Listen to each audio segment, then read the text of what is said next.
Hey guys, Hillbilly Talk with Shane Simmons back again with another episode.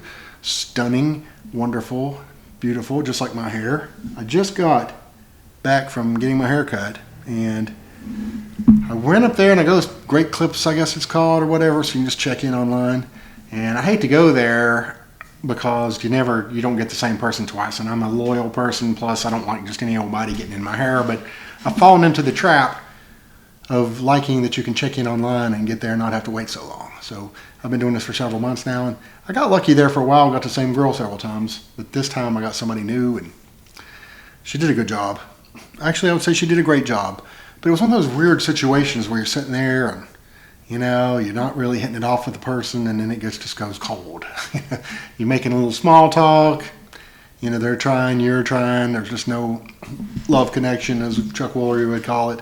And it's just like, it was painful for like 10 minutes. There's just nothing said. I'm sitting there. And, I can usually talk to just about anybody and can drive it, but just wasn't happening today. I was tired. I wasn't really dialed in myself.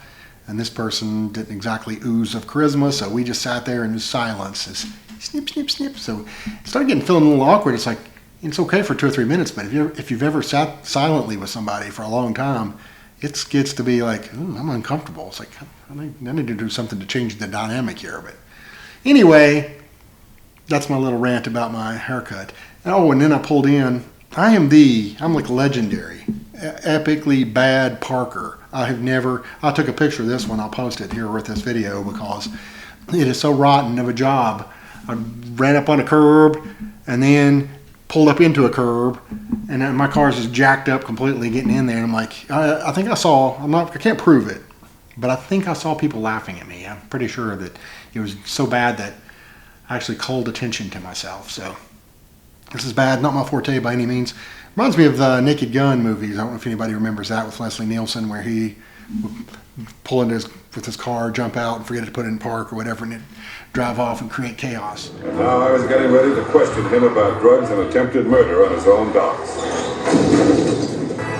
was about 4 p.m. when I returned to police court. I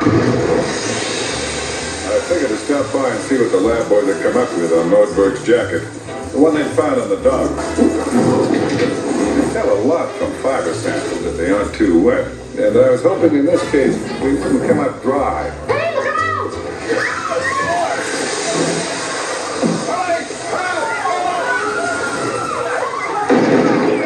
I've done that move a couple of times too. I've hopped out, forgot to have my car in park, and it just keep on rolling on me. And I'm like, oh my God, what's wrong with me? Great driver. You put me on the road, I could probably smoke Dale Earnhardt, but by golly, when it comes to parking, well, I could definitely smoke him now. He's passed away, but when it comes to parking, no, I don't know what it is. I have no, and now I'm driving a truck, makes it 10 times even worse. It's like, that's, how you do. You gotta work you got to finesse those things. The wheelbase on those things are a little tougher. So I had a hard enough time in a Corolla, much less now. So pray for me, I guess is what I'm saying. I don't know if you guys saw this or not either, but this is adorable. I just saw this today where a bear got loose in Gatlinburg and went into a candy store. And I was like, there's a great video of it trying to get into the candy, and it's very persistent. Even though people were trying to kind of shoo it off, and it starts building this big crowd around it.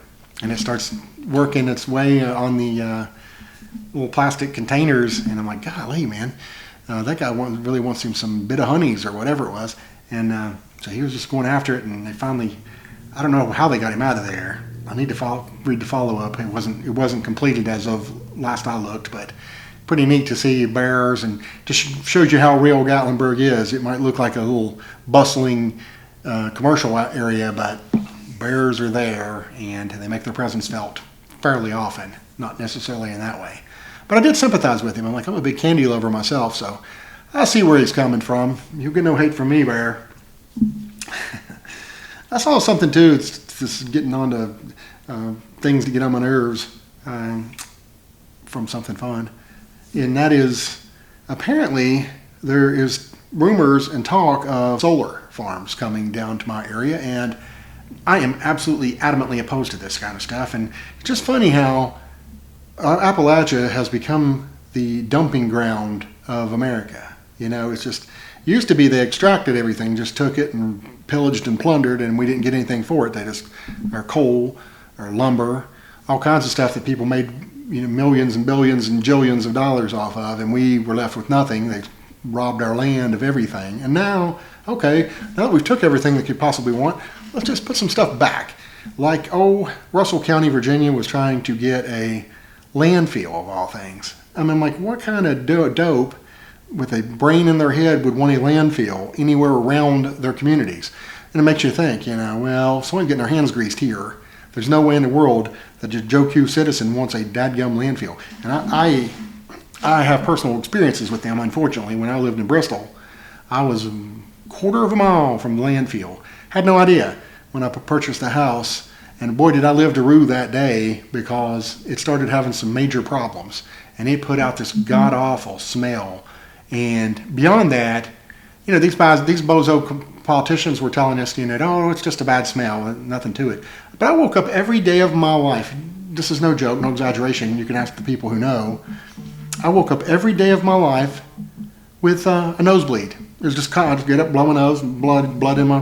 I was like every day, every single day. And I was like, this is not normal. I can't have my children around this. Something's got to give. So I ended up moving, and I moved down here. And what do you know? They're trying to put in the solar panels, and I'm like, oh my God. And if you've seen this stuff, this is just absolutely ludicrous. They're going to put in this acres and acres and acres and acres and acres, basically surrounding this whole area with solar panels, which cause all kinds of chaos with animals. They end up, of course, maturing out and have to be dumped in landfills themselves. It's just nothing good. And okay, maybe you can justify it if you're using that power to power your community. No.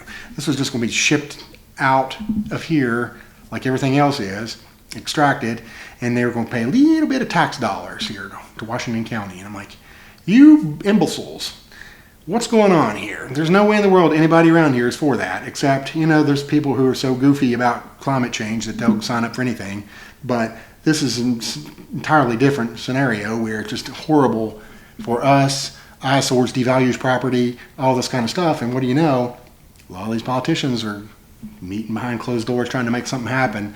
So it's like follow the money, which is what I've been trying to do. I'm like, okay, if any of this happens to go down, God forbid, I will be tracking back people's land ownership and all this stuff, because I'm sure, you come through there and get leases on properties and all that stuff, kind of like when people got mineral rights for coal. Somebody profits from this.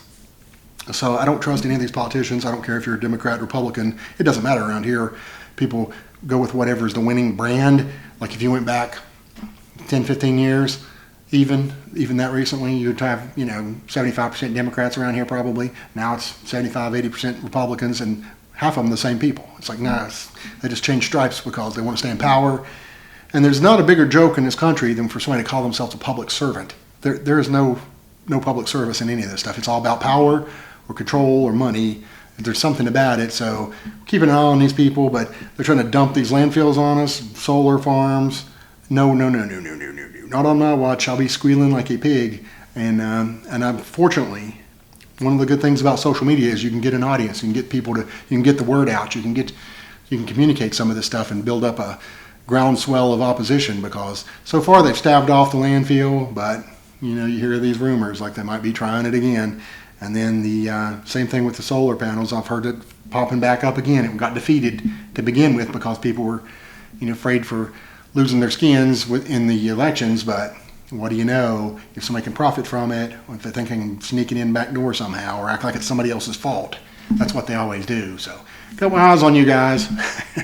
I'm tired of our people being taken advantage of and ripped off and pillaged and plundered, and I will squeal like the proverbial pig, not like the guy in Deliverance, not like that way. A much cooler way, like a big boar, like grunting to get some attention. And anyway, that's my little rant for this week. I just had that on my heart, and hope you guys are having a great life out there, and I will see you next time.